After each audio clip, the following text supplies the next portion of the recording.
देखो बेटा, हम पढ़ रहे हैं अब निषेचन पश्चात घटनाएं। उसमें हमने डिसाइड किया था कितनी घटनाएं पढ़ेंगे हम, 3 घटनाएं पढ़ेंगे। कौन सी? एक तो हम भ्रूण पोष का विकास पढ़ेंगे, सेकंड भ्रूण का विकास पढ़ेंगे बेटा, और फिर बीज व फल का निर्माण पढ़ेंगे। तो हम भ्रूण पोष का विकास पढ़ रहे थे, उसमें हमने देखा था, एक बार समझ लो, फिर डायरेक्ट बनाना भी है लास्ट में, क्योंकि अब तुम्हारे 2-1 लाइन रह गई लिखने का। आते ही मेरी 2-3 लाइन है, फिर उसके बाद डायग्राम बनाना। कल तुमने बनाया ना होगा, इतने ईमानदार है ना तुम। देखो बेटा, मेरे पास निषेचन जो पूर्व घटनाएं थी उसमें 2 चीज़ बनी थी मेरे पास। एक तो मेरा पोलन बना था बेटा, और मेरी क्या बनी थी, एग सेल अंडकोश का। दोनों में क्या हुआ बेटा जी, परागण के बाद जो मेरा परागकण था वो वर्तिकाग्र तक पहुंचा। वर्तिकाग्र पहुंचने के बाद उनमें दोनों में क्या हुआ बेटा, अंदर पराग कोशिका बनी, मेरी पराग नलिका बनी। पराग नलिका में से मेरा जो जनन केंद्रक था परागकण का, वो मेरा अंडाशय तक पहुंचा। अंडाशय के रास्ते में ही वो 2 भागों में बट गया था। एक कौन सा बेटा, एक जनन केंद्रक बना था, यानी कि 2 युग्मक मेरे बन गए थे उसके फलस्वरूप। 2 युग्मकों में से एक युग्मक मेरा जाके किसके साथ क्रिया कर रहा था, ये इसके साथ संलयन करके क्या बनाएगा, जाइगोट, युग्मनज बनाएगा ना। युग्मनज बेटा मेरा 2n सेल है कि नहीं है, हो गए 2n सेल मेरी। ये कैसे थे दोनों। अब बेटा जो विदलन होगा, जो विभाजन होगा, किस में होगा, मेरा जाइगोट में होगा। मेरा जाइगोट मुझे मिल गया। जाइगोट के बारे में मैंने तुम्हें बताया था, कैसा विभाजन होगा। सबसे पहला वाला अनुप्रस्थ विभाजन होगा, यानी कि पैरेलल कटेगा। पैरेलल कटेगा, कैसा विभाजन है बेटा, अनुप्रस्थ विभाजन। अनुप्रस्थ विभाजन कैसे होता है, बीच में से। तो बीच में से बेटा 2 भागों में बांट देगो कि ना बांटेगो यार। तो 2 कोशिका मेरी बनेंगी कि ना बनेंगी, बन गई। मैंने ऊपर वाली कोशिका को बोला था अग्रस्त कोशिका, नीचे वाली कोशिका को क्या बोला था, आधारी कोशिका। अब मैंने फिर बेटा बताया था कि सबसे पहले मैं एक एक विभाजन करूंगा दोनों में। कैसा कैसा, ऊपर वाले में, यानी कि ऊपर बेटा डी वाला अनुदैर्ध्य, नीचे बेटा अनुप्रस्थ। अनुदैर्ध्य का सीधा मतलब ऐसे काटेंगे, अनुप्रस्थ का सीधा मतलब ऐसे काटेंगे। क्लियर। ऊपर वाले में कैसा होगा, अनुदैर्ध्य विभाजन या अनुदैर्ध्य काटा जाएगा, और नीचे बेटा अनुप्रस्थ।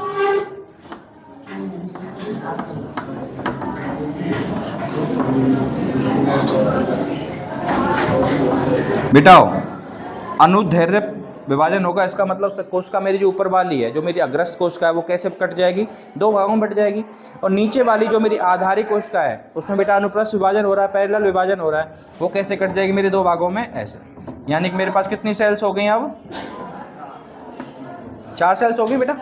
अब बेटा मैंने सिंपली एक ही बार, अब जैसे हमने अलग अलग पढ़ा ना, एक ही बार सिंपली, अब हम सिंपली शॉर्ट में कह देंगे। देखो इसमें कई पुष्पों में ऐसे हैं जिनमें 2 विभाजन होते हैं ऊपर वाले में, कई ऐसे हैं जिनमें 4 होते हैं। तो हम मोटा मोटा ऐसे कहेंगे कि 2 से 4 या 4 से 5 तक विभाजन ऊपर वाले में कैसे, लेकिन होंगे सारे के सारे कैसे, अनुदैर्ध्य विभाजन। नीचे वाले में बेटा सब में 6 से 10 के बीच में काउंट होता है, और कैसे विभाजन होंगे, तो बेटा मैं मोटा मोटा लिख सकता हूँ, ऊपर मेरे 2 से 5 के बीच में कैसे होंगे, अनुदैर्ध्य विभाजन। सब में अलग अलग होंगे ना, ध्यान रखना, किसी में 2 ही हो रहे होंगे, किसी में 4 हो रहे होंगे। और नीचे बेटा 6 से 10 कैसे होंगे मेरे, दिख रहा है ना, क्योंकि मुझे आगे जाके डायग्राम बनाना है यार। ऊपर वाली जो मेरी कोशिका है, अग्रस्त कोशिका है, वो बेटा मोटा मोटा जैसे मान लो मेरा 4 बार विभाजन हुआ, तो 4 बार में बेटा कैसे कट जाएगी मेरी, ऐसे कोशिका बन जाएंगे मेरे, डेवलप हो गए। नीचे वाली मेरे कैसे विभाजन हो रहे हैं बेटा, अनुप्रस्थ विभाजन हो रहे हैं, यानी कि ऐसे ऐसे ऐसे ऐसे बढ़ते चले जाएंगे वो लगातार। 6 से 10 है, तो मान लो मैं मोटा मोटा एवरेज 7 बार ले लेता हूँ।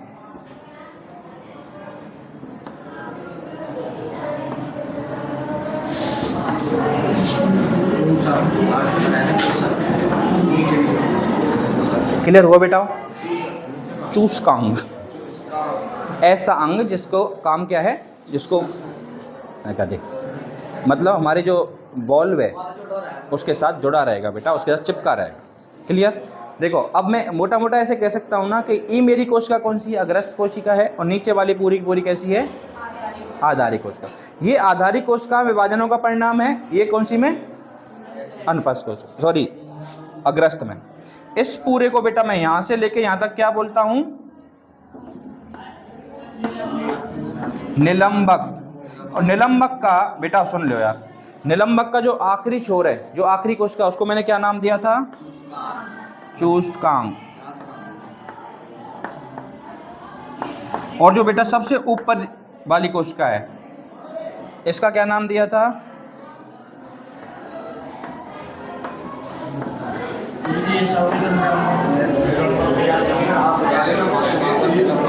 कैसे तेज बोल रहे हो आप बता रहे हैं कि ऊपर से नीचे तक निलंबक में तो आ जाएंगे ये सारी निलंबक पूर्ण नाम है बेटा, यहाँ तो यहाँ तक को नाम है, लेकिन हम इनको पार्ट को, जैसे आखिरी कोशिका है ये अलग विभाजन करते हैं, अलग काम करते हैं, इसका नाम रख दिया मैंने क्या, और ऊपर वाला पूरा पार्ट मेरा क्या है, अग्रस्त कोशिका थी।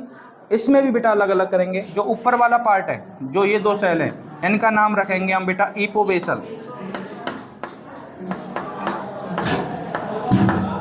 और जस्ट जो नीचे वाली है इसका नाम रखेंगे बेटा हाइपोबेसल।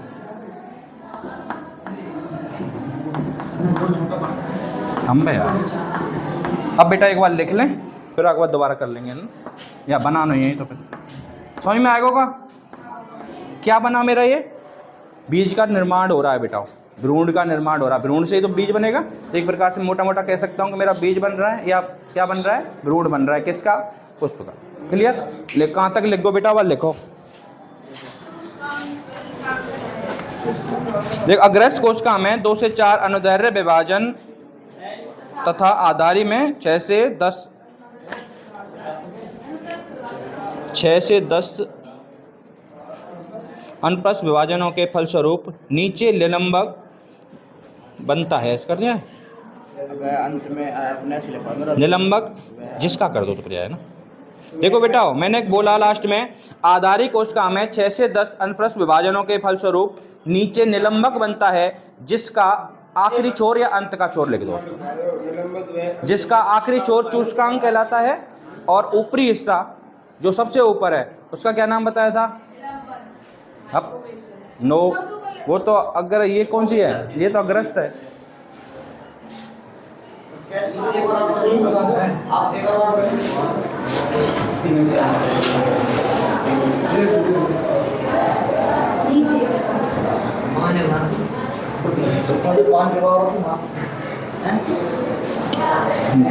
चौका बेटा मैंने यूँ कही तुमसे कि जो मेरा युग्म न जो बेटा वह में अनुप्रस्थ विभाजन हुआ, अनुप्रस्थ विभाजन के फलस्वरूप वो 2 भागों में बट गया और 2 कोशिकाएं बनाई। ऊपर वाली कोशिका को मैंने क्या नाम दिया था, इसको क्या नाम दिया था, इसमें कौन से विभाजन होंगे लास्ट तक, अनुदैर्ध्य, नीचे वाली में, उसके फलस्वरूप मेरा जब 4 हों, 2 हों, 6 हों, जितने विभाजन होंगे उसके फलस्वरूप ऊपर वाला पार्ट बनेगा, जिसकी ऊपरी कोशिका इपोबेसल जो आगे जाके प्रांकुर बनेगी, और नीचे वाली कोशिका हाइपोबेसल जिसको जो आगे जाकर के मूलांकुर बनेगी। बेटा फिर नीचे वाली जो मेरी कौन सी कोशिका थी, आधारी कोशिका थी, जिसमें तेरे 6 से 10 अनुप्रस्थ विभाजन हुए थे, जिसके फलस्वरूप मेरा वो किसमें बना था, मेरा पूरा निलंबक बना था, जिसका आखिरी छोर क्या है मेरा, और जो सबसे ऊपरी कोशिका है बेटा इसको कहते हैं हम स्पीथिका। क्या बोलते हैं, मैंने सर पूरे स्ट्रक्चर बनाया, देखिए घंटी बज गई जब लिख रहा हूँ, जिसका बेटा नीचे वाला छोर, जिस नीचे निलंबक, जिसका अंत का छोर या अंत में देख 6 से 10 अनुप्रस्थ विभाजनों के फलस्वरूप नीचे निलंबक का निर्माण हुआ, जिसका अंत का छोर या आखिरी छोर लिखो ना, जिसके आखिरी में चूस्कांक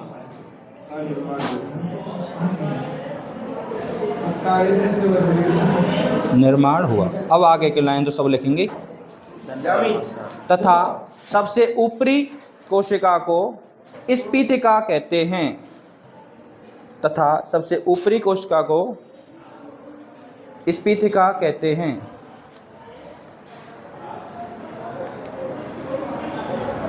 कोशिका को स्फीतिका बेटा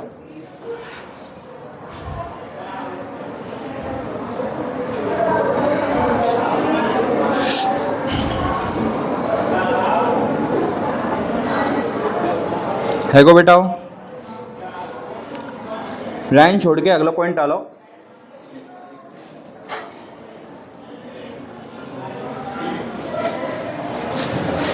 अग्रस्त कोशिका में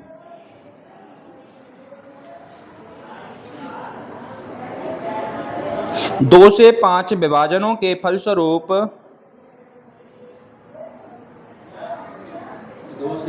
5 विभाजनों के फलस्वरूप संरचना का निर्माण होता है। एक संरचना का निर्माण होता है जिसका एक संरचना का निर्माण होता है सबसे ऊपरी सिरा, जिसका सबसे ऊपरी सिरा इपोबेसल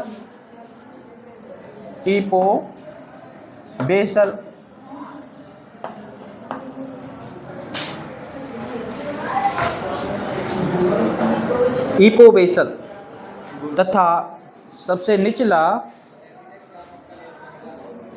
निचला अर्थात स्फीतका के ऊपर वाला, समझ गए ना, सबसे नीचे लो और स्फीतका के ऊपर वाला लिख लियो, निचला वाला अर्थात स्फीतका से ऊपर वाला।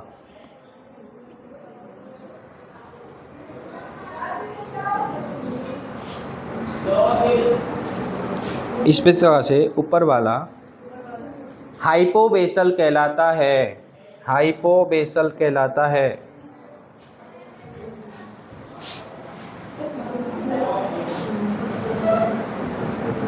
लिखो बच्चों, उत्तर का दिक्कत आ रही है मुझे पता, पीछे मत और आराम से बोलूं। अभी बेटा यार पूरे 2-3 जो पॉइंट हैं जो मैंने बनाया होगा सब लिखो ले यार। अगला पॉइंट डालो यार, मैं तीर बना के। हाइपोबेसल से मूलांकुर का निर्माण होता है। हाइपोबेसल से मूलांकुर, देख ले बेटा, देख, मूलांकुर का निर्माण होता है जिससे अंकुरण के बाद मूल या जड़ का निर्माण होगा या विकास होगा। मूल या जड़ का विकास होगा।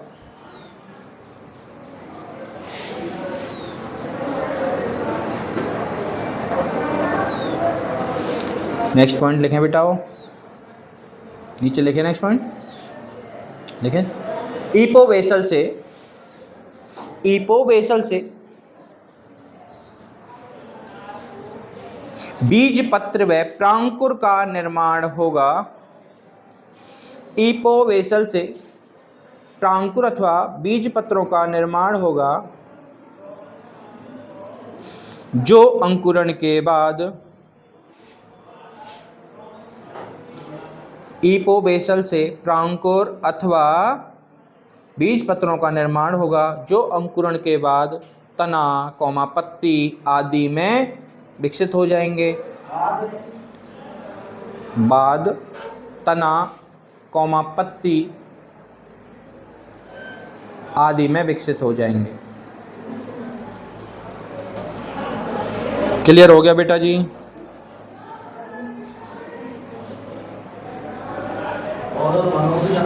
अब एक है बेटा, हाँ बस अब एक लाइन और लिखो हमें।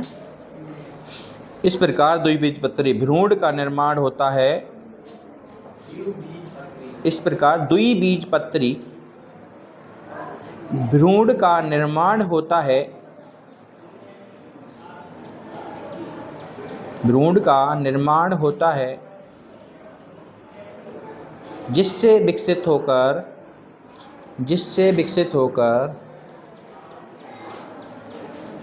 बीज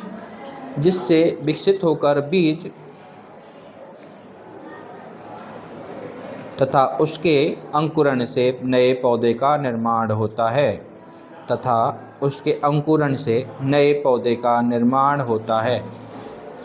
दोबारा बोलो बेटा, कहाँ तक रह रही है बताओ।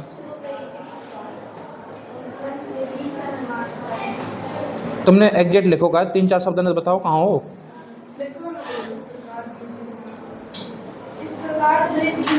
इस प्रकार द्विबीजपत्री भ्रूण का निर्माण होता है, जिससे विकसित होकर बीज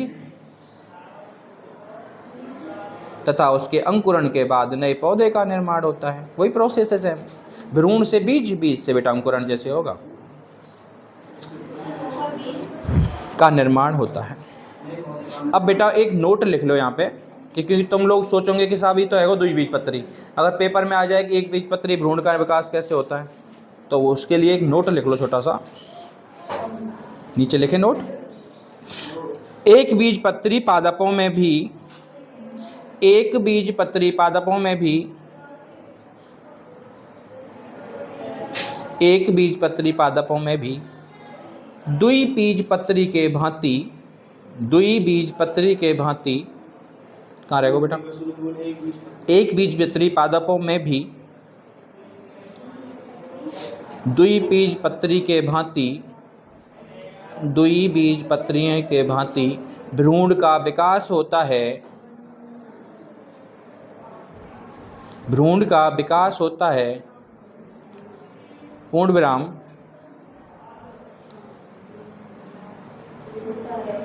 एक बीजपत्रियों में, एक बीजपत्रियों में भ्रूण का विकास होता है। लिख गो बेटा, पूर्ण विराम लगा लियो। एक बीजपत्रियों में सिर्फ इतना अंतर है, सिर्फ इतना अंतर है कि उनका बीज, उनका बीज एक पत्री होगा, उनका बीज एक पत्री होगा, कि उनका बीज एक पत्री होगा।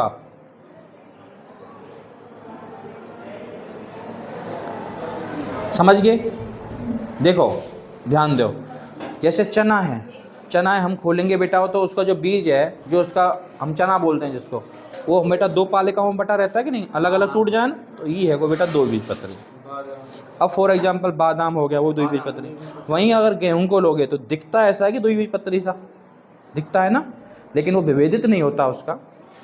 ऐसे ही बाजरा है, बाजरा में सिर्फ एक बीजपत्री है, तो ऐसे बेटा हम अंतर कर सके बीज में। ज्वार भी है, मतलब सिंपल सा है। कुछ ऐसे होते हैं जो 2 बीजपत्री होते हैं लेकिन विभेदित नहीं होते, कुछ में बेटा बिल्कुल 2 अलग अलग पत्र बन जाएं, वो हो जाए। क्लियर सबका? अब लिखो बेटा नेक्स्ट हेडिंग बीज, या पहले तो चित्र बनाओ यार, तो सब रो ये बेटा, यहाँ पे बेटा मेरा ई का है परागकण, ई का है बेटा मेरी अंड कोशिका,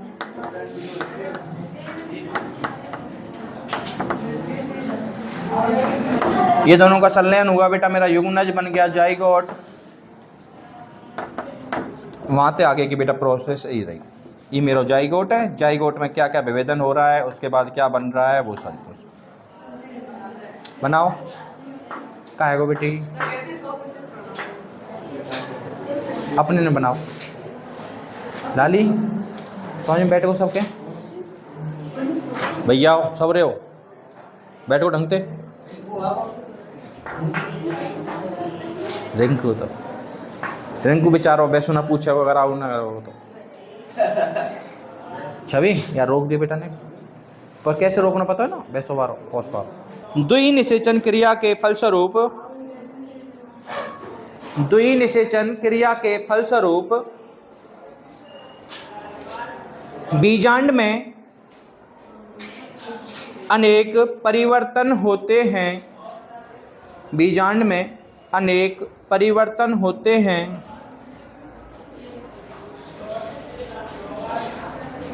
जिसके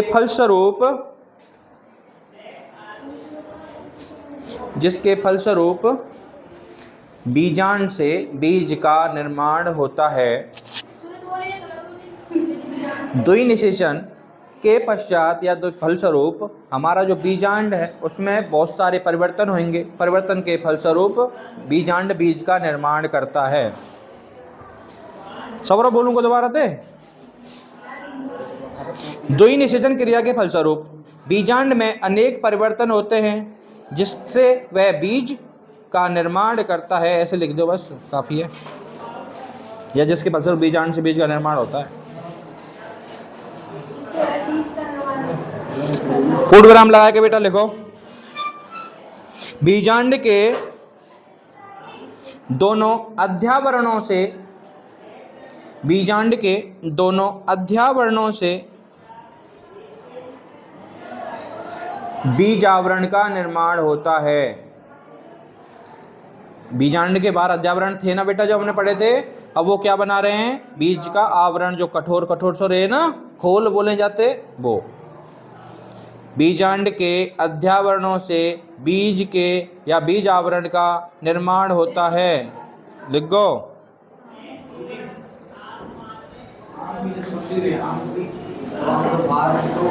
देख बेटा, सबसे बाहर वो है फल भित्ति, सबसे बाहर है जो, जैसे मेरा आम है, हंसियों मत है ना,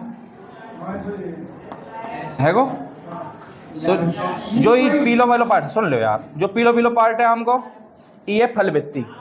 ये किससे बनेगा? जो मेरी अंडाशय की भित्ति है उससे। जो गूदा है हमारा, गूदा बन गया। ये क्या है बेटा? ये अंडाशय है। जो अंडाशय के अंदर जो लेयर है वो सारी चीज, जो बाहरी अंडाशय की लेयर थी उससे बन गया फल भित्ति। जो अंडाशय है प्रॉपर, उसकी सारी संरचना में बन गया मेरा फल, जो गुदगुदा पार्ट है, खाने वाला पार्ट है। उसके बाद अंदर है बेटा उसके बीजांड, अंदर बीजांड है कि ना? बीजांड को जो बाह्य अध्यावरण है, वाते बन गई बेटा जो मेरी गुठली है, वाको खोल, जिसको हम कहेंगे बीजावरण। और जो उसका भ्रूण है, जो उसका बीजांड है, उससे बन गया बेटा बीज। नारियल बेटा और अरंडी, ये थोड़ा बेटा हमारे अब बाद में आम है। इनमें क्या होता है? अरंडी, अरंडी रहे ना, सलेटिन पे कैसा करें ये बेटा। इनमें थोड़ा प्रॉब्लम क्या है कि एक तो इनके कांटे ना करो। यहाँ में देखो, एक तो नारियल ही ले तुम, नारियल के बाहर एक लेयर, फिर उसके बाद रेशे की लेयर, फिर उसके बाद हमारा बीज आता है। यानी कि बीज के बाहर जो हमारा फल भित्ति है वो बहुत ज़्यादा एक तो स्ट्रिक हो गई, मोटी हो गई, तो उसमें विभेदन होते हैं। उसका एग्जाम्पल हम देखेंगे आगे। इसमें कहता है एल्बुनस। देखो बीज हमारे दो प्रकार के, चलो पढ़ ही ले होता तो पढ़ाई दूँ, कल अगर 10-20 मिनट पढ़ाना पड़े तो कोई दिक्कत ना है। देखो मेरा बीज दो प्रकार से बनेगा, एक एल्बुनस वाला, एक एल्बुनस रहित वाला। एल्बुनस रहित में क्या है कि जो मेरा बीजांड था बेटा, या बीजांड के पास जो मेरा भ्रूणपोष बना था, एक कोशिका ने भ्रूणपोष बनाया था, जो त्रिशल्यित व्यवस्था बनी थी, अगर वो पूरा बीज को पोषण देते देते खत्म हो गया, जैसे इनमें हो गया, इनमें हमारा बीजांड के अलावा कोई पार्ट नहीं बचा, इनको कहते हैं बेटा हम एल्बुनस रहित। और जिनमें बेटा बीजांड थोड़ी मात्रा में बच गया, वो उसके ऊपर लेयर बनाएगा, जैसे नारियल, अरंडी। इनमें बीजांड के अलावा भी जो हमारा भ्रूणपोष हो गया, उसके पोषण की जो संरचना है वो भी उसके बनाने में सहायता करती हैं या भाग लेती हैं, उसको कहते हैं बेटा एल्बुनस सहित। क्लियर हुआ? यानी कि बीज मेरे दो प्रकार के हो गए संरचनाओं के आधार पे, एल्बुनस रहित और सहित। तुम्हारे सिलेबस में शायद है ना, या अभी तो मैंने बताई ना, 11th में होगा। मेरे गाँव में आर लग रहा यार, वो है काके बाद सबमर्सिबल है। अच्छा, मैं ना मेरे घर पानी कहाँ आवे ना, बंद पड़ी है ना, तो चालू है। चुप रहो, सुनो, जल्दी लिखो, निर्माण करो। भ्रूण, जो बेटा मेरे भ्रूण के आसपास के पार्ट है ना, वो आगे जाके विभाजित होते हैं। जैसे सबका अलग अलग काम है। मेरा भ्रूण का विकास हो गया, उसमें जो मेरा भ्रूण पोष था बेटा वो मेरा गुदा बन गया, उसके बाद भ्रूण, फिर उसके बाद उसके आवरण, उसकी पार्ट है, सारे अलग अलग चीज़ बनाते हैं।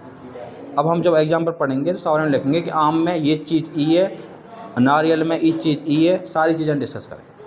क्लियर हो गया? और डेफिनेशन लिख लें, देखो अभी बीज को निर्माण है ना तेरा, तुम वो सुनिए कि मेरे घर पानी कहाँ से आ रहा है। काय को? बीज आवरण का निर्माण हो गया। बीज आवरण बनने के बाद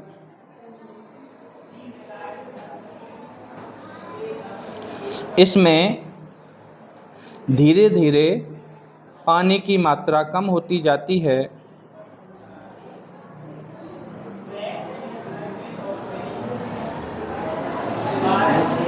धीरे धीरे पानी की मात्रा कम हो जाती है।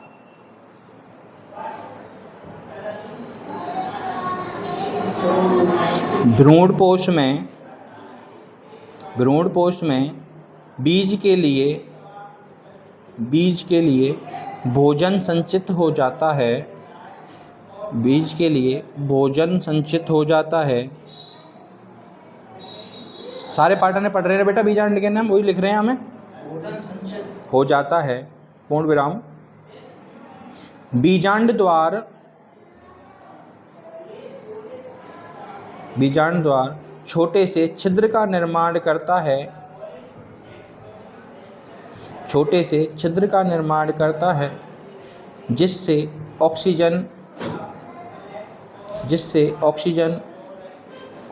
पानी आदि की पूर्ति होती है।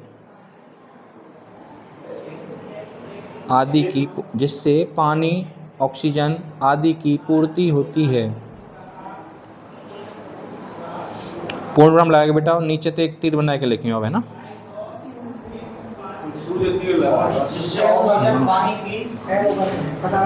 ऑक्सीजन पानी आदि की पूर्ति होती है। लिख गो बेटा।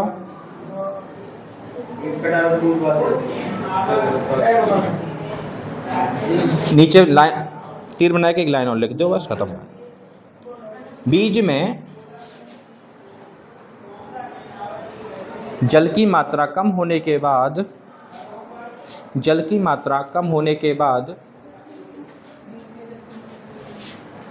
बीज में जल की मात्रा कम होने के बाद उसकी उपापचयी क्रियाएं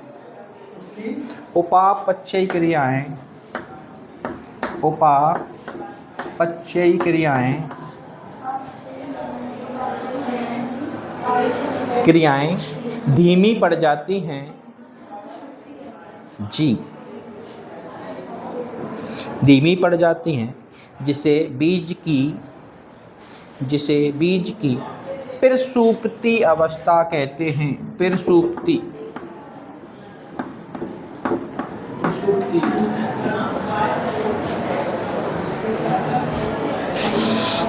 समझ गए बेटा प्रसुप्ति अवस्था, यानी कि बीज अब सो गया।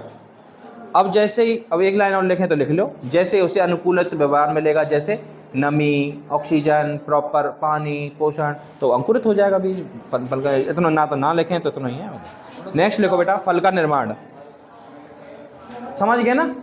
बीज जब हमारा प्रसुप्ति अवस्था में, जो हम दुकान से लाते हैं, प्रसुप्ति अवस्था में रहता है, उसमें छोटा सा मूलांकुर जो हमारा था, जो जिसको बोलते हैं बीजांड द्वार, उससे छिद्र बनेगा, जिसके फलस्वरूप वो ऑक्सीजन पानी आदि मात्रा लेता रहेगा। बीज आवरण के बाद वो प्रसुप्ति अवस्था पूरा बंद है, वो छोटा छिद्र रहेगा। उसके अलावा मैंने बताया कि जैसे उसको अनुकूलित व्यवस्था मिलेगी, नमी मिलेगी, प्रॉपर आर्द्रता मिलेगी, तो उसके फलस्वरूप वो अंकुरित हो जाएगा और नए, लिखो जल्दी, फल का निर्माण। ये लिख ले ना, खत्म है, जाओ तो। फल का निर्माण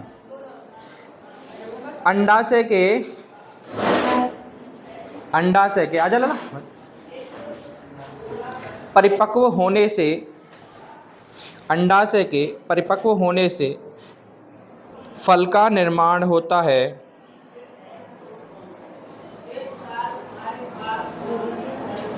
पूर्ण विराम। एक लाइन और लिखो बेटा, जिस समय बीजांड से बीज बन रहा होता है, जिस समय बीजांड से बीज बन रहा होता है, जिस समय बीजांड से बीज बन रहा होता है, उसी समय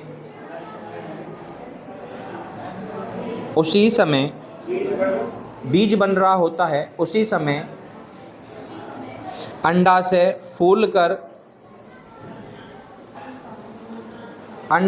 फूलकर रसीले फल का रूप ले लेता है।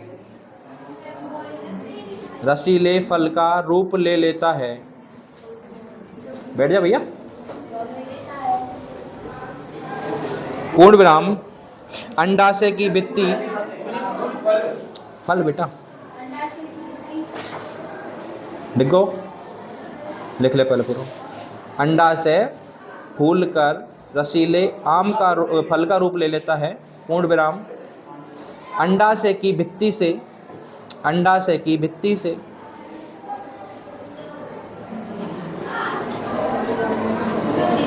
फल भित्ति का निर्माण होता है, फल भित्ति का निर्माण होता है। अब लाइन छोड़ के बेटा एक लाइन और लिखो। फल दो प्रकार के होते हैं, या निर्माण के आधार पर फल दो प्रकार के होते हैं। हाँ जी, लिख गए बेटा। पहले डालो, या फिर ऐसे करो, दो में ऐसे दो तीर लगाओ। एक तरफ लिखो सत्य फल और दूसरी तरफ लिखो बेटा आवासी फल। है बेटा, हाँ ऐसे दो दो बाकी परिभाषा लिखनी है बस। आगे अगले पेज पे कर, तू तो अगले पेज पे कर, अगले पेज पे लिख लेना। ये दो लिख दे, यहाँ बीच में लिखने दो लिख, या पूरा गोला बंद कर, दो तीर बना दे, एक एक तरफ सत्य फल, दूसरी तरफ आवासी फल। सत्य फल के नीचे लिखो जब फल का निर्माण, हाँ जी, जब फल का निर्माण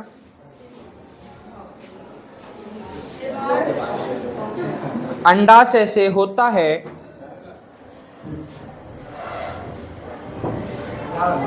अंडाशय से होता है तथा अंडाशय के अतिरिक्त कोई और हिस्सा भाग नहीं लेता है, तथा अंडाशय के अतिरिक्त कोई और हिस्सा भाग नहीं लेता है, के अतिरिक्त कोई और हिस्सा भाग नहीं लेता है, उसे हम सत्य फल कहते हैं, उसे हम सत्य फल कहते हैं। जैसे आम।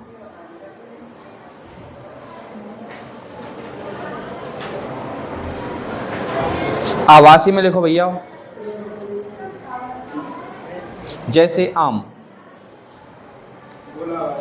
आवासी में लिखो जब फल के निर्माण में, जब फल के निर्माण में अंडाशय के अतिरिक्त, अंडाशय के अतिरिक्त अन्य भाग जैसे, अन्य भाग जैसे पुष्पासन, जैसे पुष्पासन आदि भी भाग लेते हैं, आदि भी अतिरिक्त पुष्पास अन्य भाग, अन्य भाग, अन्य भाग जैसे पुष्पासन भी भाग लेते हैं,